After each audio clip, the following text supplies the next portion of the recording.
Israel पर Hamas के हमले के बाद एक बार फिर इजराइल और फिलिस्तीन विवाद चर्चा में है। 7 अक्टूबर को हमास ने इजराइल के खिलाफ ऑपरेशन ऑल अक्सा स्टॉर्म शुरू किया। हमास ने गाजा स्ट्रिप से इजराइल के ऊपर 5 रॉकेट्स दागे। उसके बाद इजराइल के प्रधानमंत्री बेंजामिन नेतन्याहू ने हमास के खिलाफ युद्ध का ऐलान कर במקביל הוריתי לבצע גיוס מילואים נרחב ולהשיב מלחמה שערה בעוצמה ובהיקף שהאויב לא הכיר.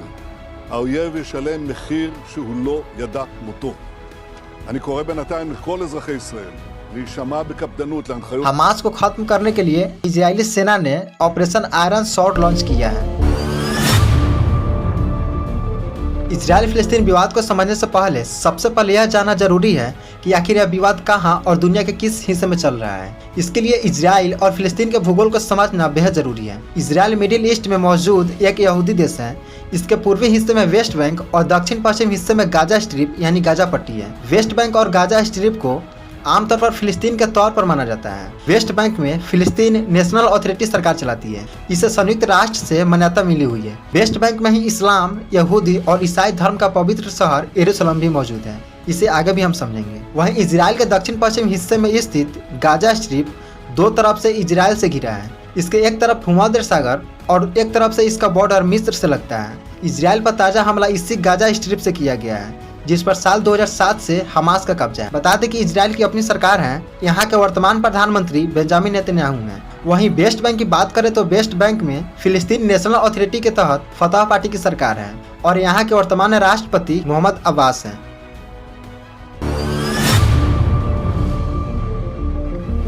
आइए समझने की कोशिश करते हैं कि आखिर इजराइल और फिलिस्तीन के बीच संघर्ष की असल वजह क्या है, दोनों देशों के बीच तनाव का कारण क्या है और यरूशलेम दोनों देशों के लिए इतना अहम क्यों है। फिलिस्तीन और इजराइल के बीच विवाद की शुरुआत प्रथम विश्व युद्ध में ऑटोमन साम्राज्य की हार के साथ ही शुरू हुई थी। दरअसल फिलिस्तीन पर पहले ऑटोमन साम्राज्य का शासन था, लेकिन प्रथम विश्व युद्ध में ऑटोमन साम्राज्य की हार के बाद ब्रिटेन ने फिलिस्तीन पर पूरा कब्जा कर लिया। उस वक्त इजराइल नाम से कोई देश नहीं था। इजराइल से लेकर वेस्ट बैंक तक के इलाके को फिलिस्तीनी क्षेत्र के तौर पर जाना जाता था। जब फिलिस्तीन में यहूदी अल्पसंख्यक और अरब बहुसंख्यक थे। 1917 में ब्रिटेन ने सार्वजनिक रूप से फिलिस्तीन में यहूदी लोगों के लिए एक राष्ट्रीय घर स्थापित करने के अपने उद्देश्य की घोषणा की थी, जिसे बाल्फोर घोषणा भी कहा जाता है। जहां उस समय यहूदियों की आबादी 10% से भी कम थी। जनादेश के शुरू होने पर अंग्रेजों ने फिलिस्तीन में यूरोपीय यहूदियों की आप्रवासन को सुविधाजनक बनाना शुरू कर दिया। 1922 और 1935 के बीच यहूदी आबादी 9% से बढ़कर कुल आबादी का लगभग 27% हो गई। उस दौरान फिलिस्तीन में यहूदी आप्रवासियों की संख्या में बढ़ोतरी का बड़ा कारण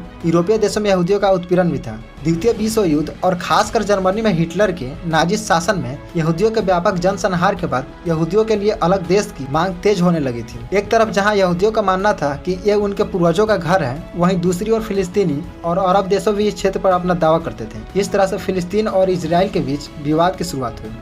29 नवंबर 1947 को संयुक्त राष्ट्र ने प्रस्ताव 181 को अपनाया, जिसे विभाजन प्रस्ताव के रूप में भी जाना जाता है, जिसके तहत ब्रिटिश शासन के अधीन फिलिस्तीन को यहूदी और अरब राज्य में विभाजित करने का फैसला किया गया। प्रस्ताव के तहत यरूशलेम को संयुक्त राष्ट्र के अंतर्राष्ट्रीय नियंत्रण के अधीन रखने का फैसला किया गया। अगले ही साल इजराइल ने अपनी आजादी का ऐलान कर दिया। 14 मई 1948 को यहूदी एजेंसी के प्रमुख डेविड बेन गुरियन ने इजराइल राज्य की स्थापना की घोषणा की। अमेरिकी राष्ट्रपति हैरी एस ट्रूमैन ने उसी दिन इस नए राष्ट्र को मान्यता दे दी। इजराइल ने जैसे ही अपनी आजादी का ऐलान किया, इसके महज 24 आवर्स के अंदर ही अरब देशों की संयुक्त सेनाओं ने उस पर हमला कर दिया। करीब 1 साल तक चली इस लड़ाई में अरब देशों की सेनाओं की हार हुई। अंत में ब्रिटिश राज्य वाला यह पूरा हिस्सा 3 भागों में बट गया, जिसे इजराइल, वेस्ट बैंक और गाजा पट्टी का नाम दिया गया।